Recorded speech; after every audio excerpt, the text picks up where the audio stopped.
मोहन यादव ने कहा है कि मां नर्मदा की धारा चैतन्य है। इसके दर्शन मात्र से ही सभी धन्य हो जाते हैं। आज यहां नर्मदा के तट पर वेदगर्भा घाट का लोकार्पण हुआ है। यहां पर वेद विद्या केंद्र विकसित हो रहा है। नर्मदा नदी प्रदेश की जीवन रेखा है। प्रदेश का सिंचाई रकबा 48 लाख हेक्टेयर से अधिक है, जिसमें से 40 लाख हेक्टेयर क्षेत्र में मां नर्मदा के जल से सिंचाई होती है। मुख्यमंत्री यादव ने हरदा जिले के छिपानेर में नर्मदा किनारे वेदगर्भा घाट का लोकार्पण किया। इस अवसर पर उन्होंने 316 करोड़ रुपए के विकास कार्यों का लोकार्पण भूमि पूजन भी किया। मुख्यमंत्री डॉक्टर मोहन यादव ने इस दौरान हरदा जिले में एक नई ITI संस्था स्वीकृत करने तथा गोंदागांव में सरकारी खर्चे पर सर्वसुविधा युक्त गौशाला स्वीकृत करने की घोषणा की।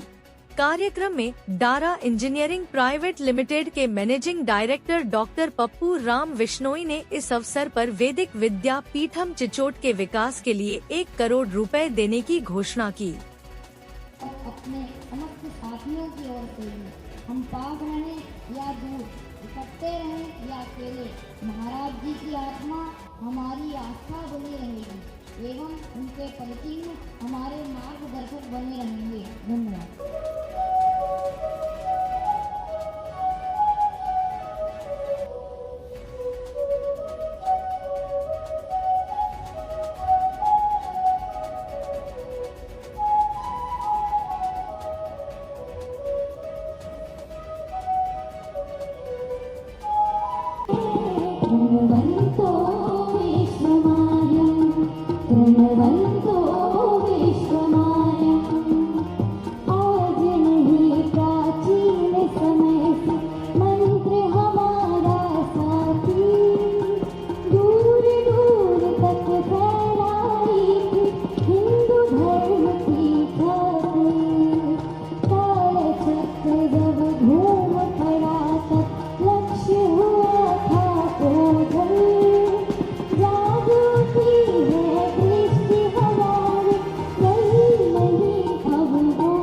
बोले नर्मदा मैया की। आज के इस कार्यक्रम में हमारे सबके वरिष्ठ और विस्तार से जिनने हमारे बीच पूरी बात रखी, हमारे परम आदरणीय श्रीमान भाई साहब, सुरेश जी भाई साहब, राष्ट्रीय स्वयंसेवक संघ के अखिल भारतीय कार्यकारिणी के सदस्य हैं। कई जवाबदारियों से और खास करके ऐसे स्थानों को हम स्थान तो बना सकते हैं, लेकिन स्थान के अंदर चेतना कहाँ से लाएंगे, उसकी आत्मा कहाँ से लाएंगे। जब आपकी पुण्य आत्मा आती तो अपने आप आत्मा आ जाती है, हमें आनंद में डूब जाते हैं। मैं आपको प्रणाम करता हूँ, अभिनंदन करता हूँ। और दूसरे हमारे संस्था के जिस स्थान पर ये कार्यक्रम हो रहा है, स्वामी चैतन्य दास जी, नित्य चैतन्य दास जी महाराज, अध्यक्ष स्वामी तिलक वैदिक विद्या समिति चिन्नौट, आपको भी प्रणाम करता हूँ, अभिनंदन करता हूँ। ये पूरा स्थान उपलब्ध कराने में आपकी बड़ी भूमिका है। मैं आज के इस अवसर पर हमारे विश्वस्त और आपके प्रभारी मंत्री, सहयोगी मंत्री श्रीमान विश्वास सारंग जी, इस अवसर पर मंच पर विराजमान श्रीमान जयप्रकाश गौतम जी, राष्ट्रीय संगठन मंत्री संस्कृत भारती श्रीमान विजय अग्रवाल जी, समाजसेवी अमेरिका, अभी जिन्होंने अपनी तरफ से घोषणा की, श्रीमान डॉक्टर पप्पू राम जी वैष्णोई, आपका भी स्वागत है। सम्मानित प्रेम कुमार जी, अध्यक्ष ज्ञान मंदिर ब्राजील, आपका भी स्वागत है। इस अवसर पर श्रीमती नलिना प्रेम कुमार जी, आपका भी अभिनंदन, स्वागत है। और सामने बैठे हमारे सभी प्रमुख जनप्रतिनिधिगण, विधायक, सांसद, विधायक दोनों यहाँ मौजूद हैं। हमारे चौधरी जी भी और बहन हमारी दोनों श्रीमान कमल पटेल जी, हमारे तीनों विधायक भी यहाँ मौजूद हैं। मैं आज के अवसर पर समय के कारण से थोड़ा सा सबको प्रणाम करता हूँ। सभी संत वृंद, सभी माता बहनें, पत्रकार साथियों, प्यारे मित्रों, विद्यार्थी साथियों, आज का दिन तो कई कारण से थोड़ा अलग हटके है। हम सब, जैसे भाई साहब ने बोला, बिल्कुल सही बात कि माँ गंगा के प्राकट्य के लिए भागीरथ जी ने तपस्या की और उनके तपस्या के परिणाम स्वरूप महाराज भगवान शिवशंकर ने अपने जटाओं में धारण करके गंगा जी के अवतरण का उनने हमारा सपना भागीरथ जी के काल का सार्थक किया। लेकिन जटाओं के लिए जहाँ गंगा जी का जल हमको मिला वो भी बगैर ग्लेशियर के, कोई बर्फ नहीं है, लेकिन आज इतनी चैतन्य माँ नर्मदा की धारा है कि दुनिया को अपनी जगह जैसे देखे, लेकिन एकमात्र माँ नर्मदा का ये किनारा है जहाँ पर माँ सीधे कई लोगों को दर्शन देती है, कई लोगों के जीवन धन्य होते हैं। ये एकमात्र स्थान है जहाँ आम जन भी और साधक भी दोनों का जीवन का आना धन्य होता है। वो अगर कोई पवित्र किनारा है तो माँ नर्मदा का किनारा है। हमें इस बात की प्रसन्नता है और उनका आशीर्वाद हमको मिलता है। सरकार की दृष्टि से देखा जाए तो सच्चे अर्थों में आज की स्थिति में 48 लाख हेक्टेयर क्षेत्र में सिंचाई की हमारी क्षमता बढ़ी है, लेकिन इस सिंचाई क्षमता में मध्य प्रदेश की वर्तमान की स्थिति बताना चाहूंगा। उसमें 40 लाख हेक्टेयर अगर सिंचाई में खेतों को पानी मिल रहा है तो माँ नर्मदा के आशीर्वाद से मिल रहा है। हमें इस बात का आनंद है।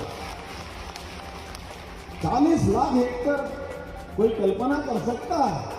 सब जानते हैं कि जैसे हमने कोई पारस पत्थर नहीं देखा, लेकिन पारस के बारे में कहा जाता है कि जैसे किसी लोहे को छुआओ तो लोहा सोना बन जाता है। ये तो हमने सुना और देखा, ये तो सुनने वाली बात है, देखा तो है नहीं।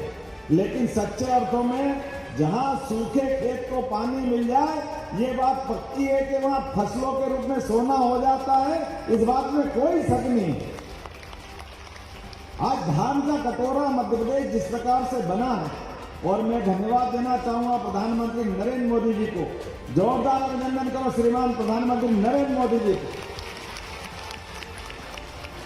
जिनके माध्यम से हमारा मालवा, निमाड़, ये हमारा महाकौशल का बेल्ट और तुगिंद का बेल्ट अब अपनी मां नर्मदा के आशीर्वाद से हरा भरा हो रहा है।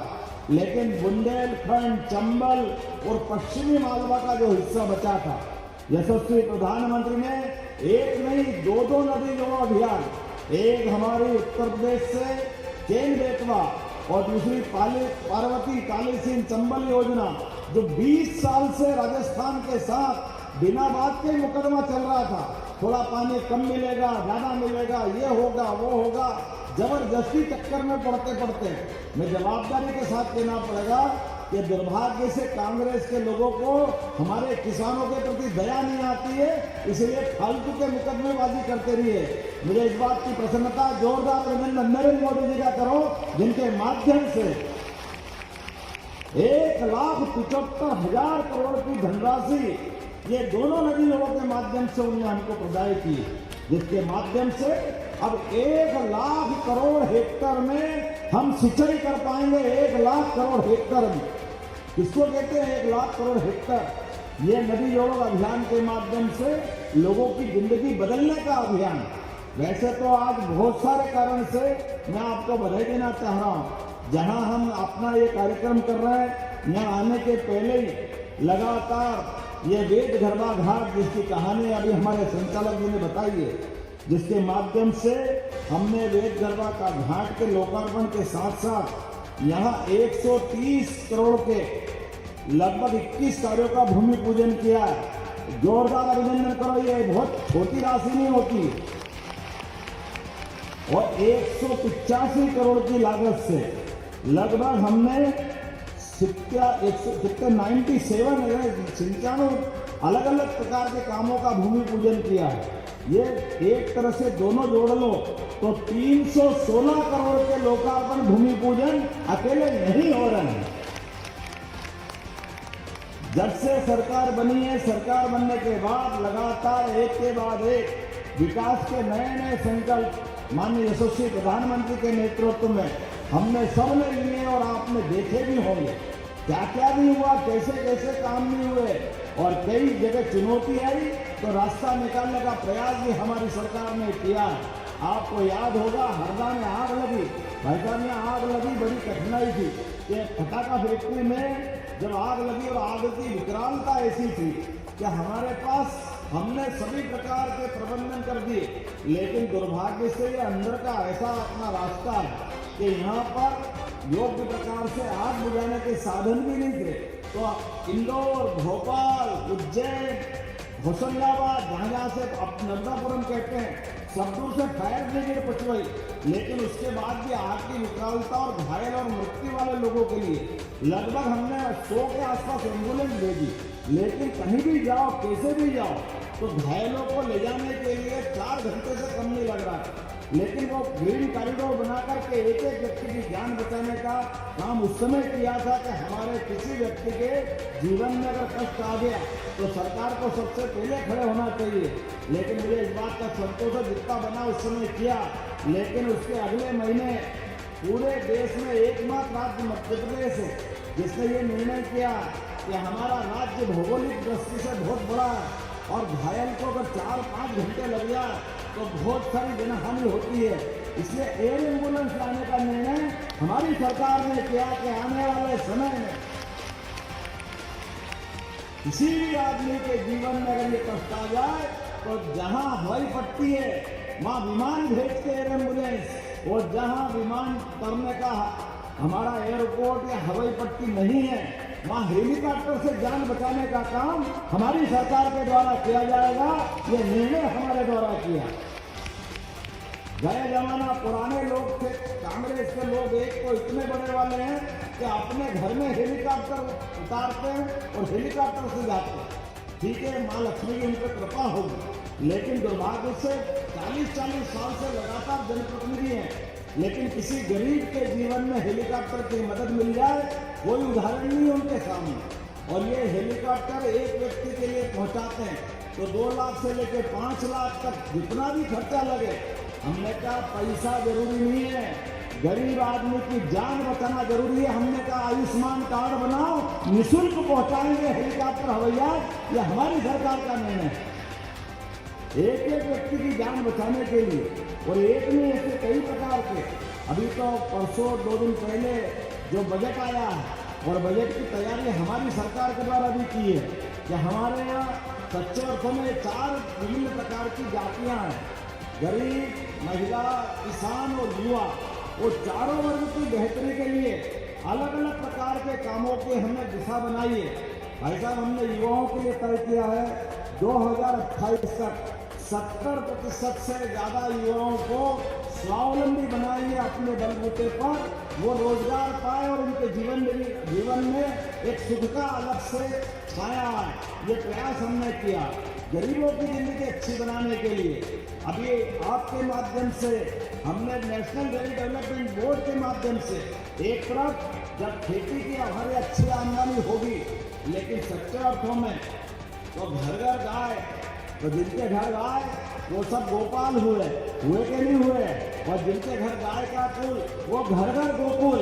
हम ये अभियान लगा रहे थे घर घर गाय का कुल बनाएंगे, और जिन गांवों में 2000 से बड़ी आबादी के सब प्रकार की सुविधा के गांव रहेंगे, सरकार के माध्यम से उनको वृंदावन गांव बनाने की घोषणा हमारी सरकार के द्वारा हुई। अब गौ माता से निकलने वाला गोबर, गोमूत्र, ये कोई अलग संकट नहीं है, इनसे भी बिजली बनती है, इनसे बहुत सारी प्रकार का उपयोग होता है। ऐसे सारे कामों को प्रोत्साहन दे करके लगातार हम प्रयास करेंगे कि ऐसे एक के बाद एक इन कामों के माध्यम से आने वाले समय में अकेले इसी मध्य प्रदेश के अंदर जैसे अमूल की डेयरी गुजरात में आई तो गुजरात में किसानों की जिंदगी बदली। हम भी प्रयास कर रहे हैं कि मध्य प्रदेश में किसानों की आय बढ़े, किसानों की जिंदगी बेहतर हो, इसलिए उस पर भी काम करने जा रहे हैं। मैं आज के अवसर पर, चूंकि बहुत सारी बात हो सकती है, लेकिन एक गौशाला की बात यहाँ भी आई है। कौन सा गाँव बताया था?